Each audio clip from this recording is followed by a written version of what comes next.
ఒక రకంగా విద్యను పెంచడానికి పనికొచ్చిన ఈ రెసిడెన్షియల్ స్కూల్స్ పిల్లల్ని చిన్న వయసులోనే పాఠశాల ఈ రెసిడెన్షియల్ స్కూల్స్ చేర్చడం ద్వారా తల్లిదండ్రుల మధ్యలో ఉన్న కుటుంబ సంబంధాలు బలహీనపడుతున్నాయని చెప్పి ఒక స్టడీ రిపోర్ట్ వచ్చింది. అమ్మ ఒడినే ప్రథమ పాఠశాల.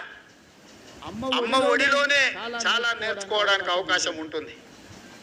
రెసిడెన్షియల్ స్కూల్స్ వల్ల వాళ్ళ పేదరికం వల్ల అమ్మ ఒడిలో ఉండి సొంత గ్రామంలో ప్రభుత్వ పాఠశాలలో చదువుకోవాల్సిన విద్యార్థులు రెసిడెన్షియల్ స్కూల్స్ లో జాయిన్ అయ్యి దూరానికి వెళ్ళినప్పుడు కుటుంబ సంబంధాలు కుటుంబ బాంధవ్యాలు బలహీనపడుతున్నాయని ఒక స్టడీ రిపోర్ట్ వచ్చింది. ఇది భవిష్యత్తులో పెద్ద సామాజిక సమస్యగా మారడానికి కూడా అవకాశం ఉంది.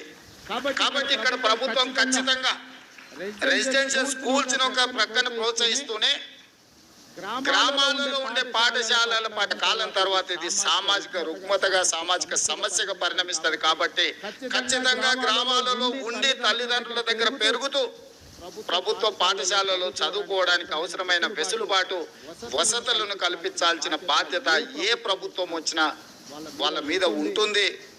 మా ప్రభుత్వం తప్పకుండా బాధ్యతను నెరవేరుస్తుంది.